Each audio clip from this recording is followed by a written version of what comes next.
The World Economic Forum made the following statement, and this is a direct quote: "By 2030, you will own nothing and be happy." Today we are witnessing the rise of a new generation of poor people. Some have fallen into this situation due to social factors. Others due to personal choices. At first glance, they don't seem to be struggling, but they carry the constant weight of financial anxiety. First sign: rent consumes half of your income, or you still live with your parents. You own very little, and everything you have could fit into a suitcase, if someone lent you one. They've always said the secret is location, location, location, and now you're paying a high price to live in a tiny space with a shared bathroom. You try to convince yourself that it's okay because you think living elsewhere would be impossible. Today we live in a scenario where mortgages are extending for generations. Many parents are leaving their debts to their children, hoping they will someday become homeowners. You dream of owning your own house but don't realize that the home you live in is more of a liability than an asset. Hearing this may sound strange to you, and that's exactly what places you among the new poor. Yes, boomers may have messed up the system, but if you don't take some personal responsibility, you'll remain stuck in this cycle. The math scares you and you prefer to focus on interpersonal skills. But what about your emergency fund? If it's less than $1,000, you essentially have no financial security. Stop and ask yourself, if you couldn't generate income anymore, could you maintain your current lifestyle, pay rent, bills, food, and healthcare expenses for the next 3 months? If the answer is no, you are part of this new vulnerable generation. You are one small setback away from facing personal bankruptcy. The last time something went wrong, you had to borrow money, sell, or pawn something.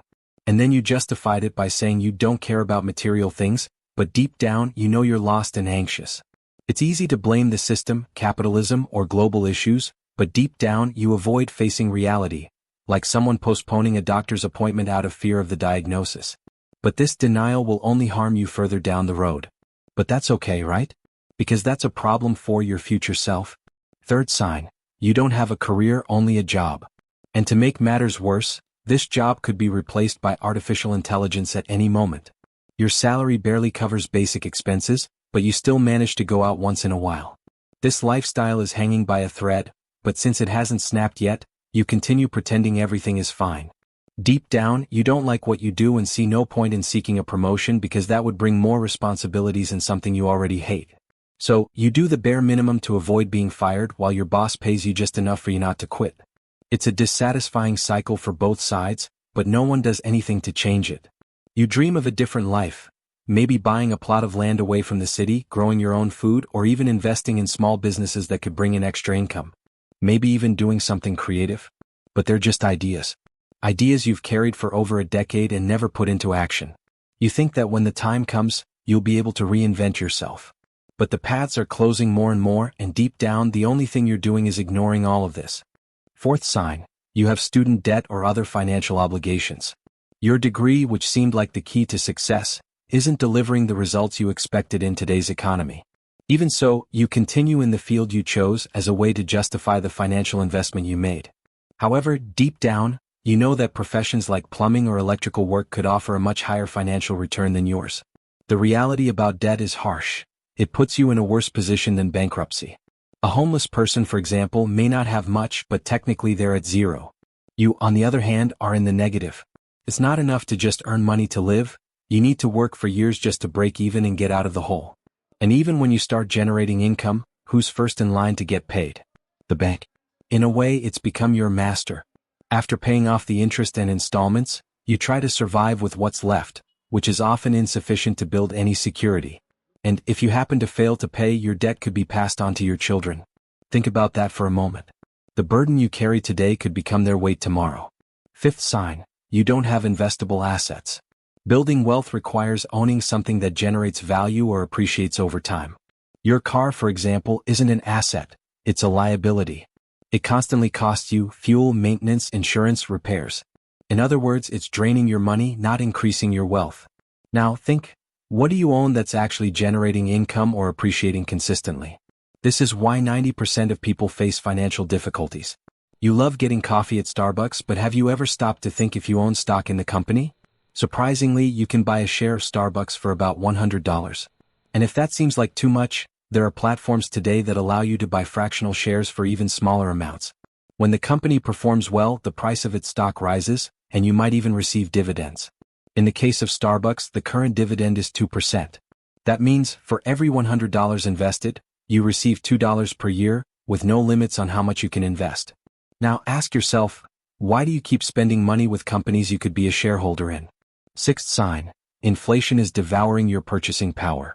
You're part of the new poor when prices around you rise faster than your ability to increase income. In the last 5 years, the cost of living in the United States has increased by about 20%. Homes are 23% more expensive, medical services have skyrocketed by 47%, and the list goes on. And the worst part? It doesn't seem like things will improve anytime soon. If your income hasn't grown by at least 50% during this period, you've practically become 50% poorer. To put it in perspective, we're facing the highest inflation in the past 40 years. This is, without a doubt, the worst price crisis of your life so far. That secure and stable job? It may not be enough for much longer.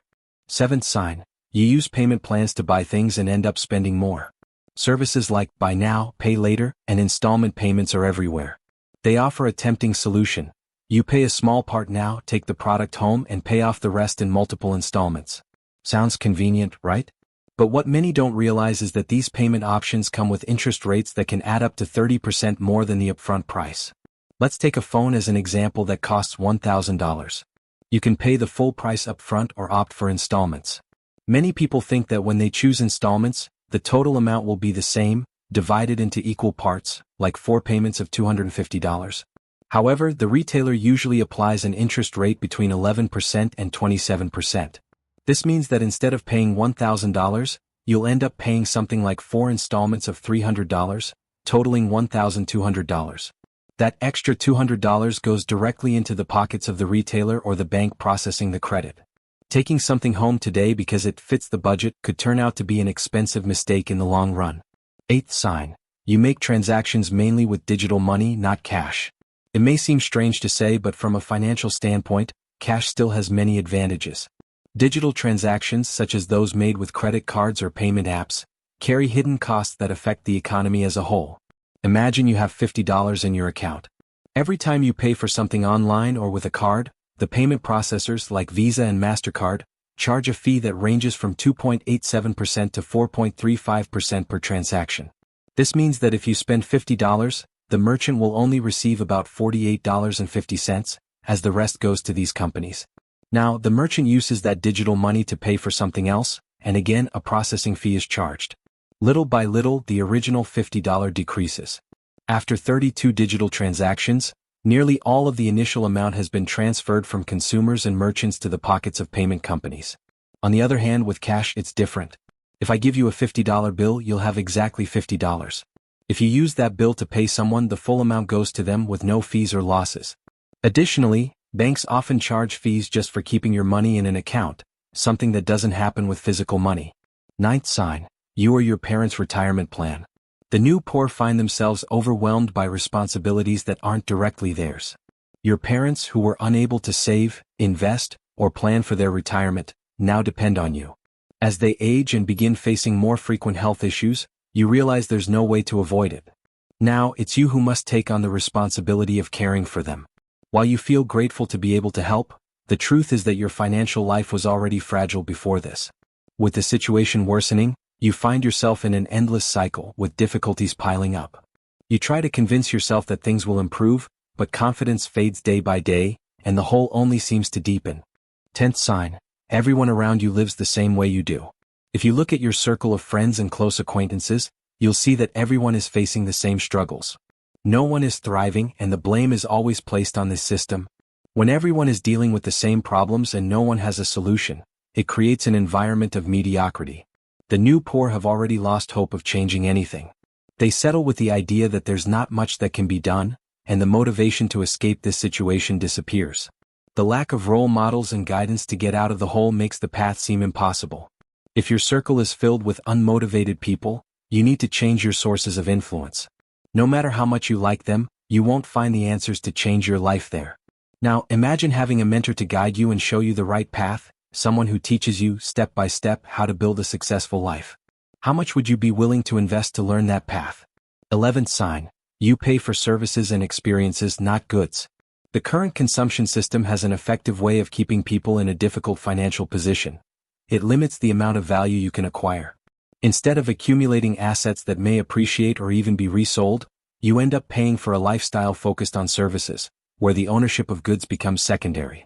Instead of owning a car, you use Uber to get around.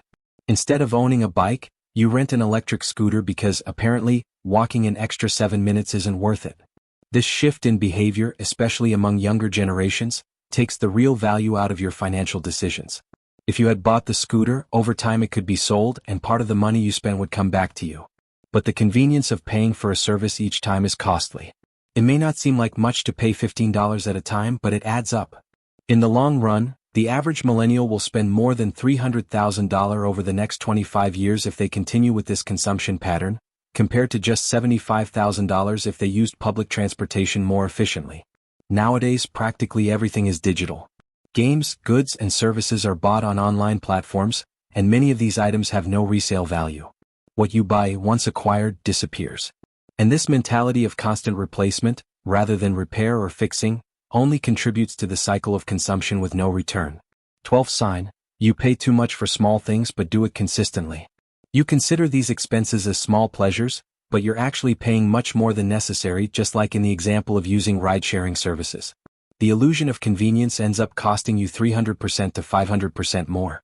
Let's compare. An average Starbucks coffee costs around $2.50, while making the same coffee at home costs about 36 cents, including all expenses.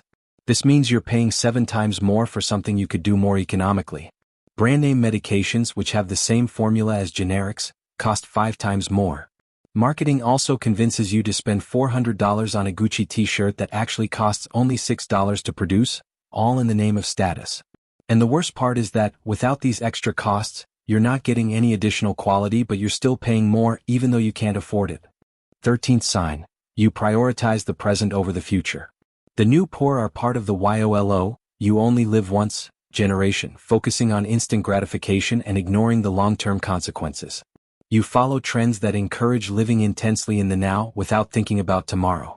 The famous saying, "You'll get the money back, but you'll never be the same age again," is a common example of this philosophy. In theory it sounds motivating, but in practice you're simply borrowing from your future, and the bill will come due sooner than you think. Financial responsibility is essential, and if you only have $200 in your bank account and a debt of $35,000, why would you spend $75 on a Friday night out? 14th sign: you lack high-demand skills. Your current skills include spending hours on the internet and a scattered interest in unusual topics, such as local craft beer culture, theories about obscure cartoons, or trying to make your pet famous on Instagram, though we know that trend has already passed.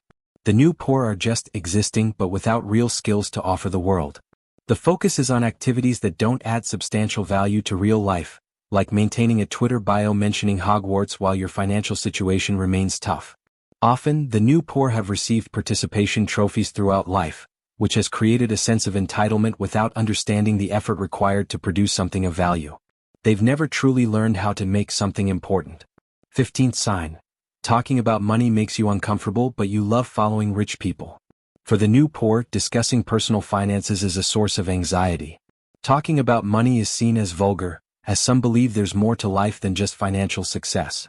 But that sounds hollow when you're struggling to feed your child or buy diapers and can't afford it. Meanwhile, you get lost in fantasies watching displays of wealth on social media, silently admiring those on the other side of the screen. The new poor are those who've chosen to stay in the same situation, as change would require significant effort. The mindset of the new poor is like a mental virus, and if you find yourself trapped in it, know that there are ways to heal, primarily through education and self-development. So, what other signs of the new poor do you see where you live? Share your observations in the comments and join this important conversation. And as a reward for watching this motivational video to the end, we have a bonus for you. The bonus is this. Compared to your generation, your parents had more professional experience and accumulated wealth considering the time they lived in. You entered the job market after them in a more challenging reality, which prepared them to face difficulties with more resilience. However, you have a huge competitive advantage. Your reality is amplified by technology. Today, you can achieve in 5 years what your parents took 30 years to accomplish because the ability to scale is exponential. While previous generations saw 10% growth per year, today's world demands doubling every quarter, and that's totally possible with the right metrics. The older generation who accumulated so much wealth is aging and falling behind. Soon, other young people will realize they have the chance to surpass them because they're in tune with the current culture. This is your competitive advantage. If you understand this advantage and put it into practice, wealth will be yours. Those who awaken are no longer seen as poor. They're simply on the right path to becoming rich. If you identify with this, write "pre-rich" in the comments, and let's see how many of you are committing to changing your reality instead of wasting time. If you recognized any of these signs and are ready to change your reality, don't forget to hit the like button and subscribe to the channel. This will help spread the message and ensure more people have access to this transformative content. Let's embark on this journey to success together. Make sure to hit the notification bell so you don't miss any videos. We're just getting started.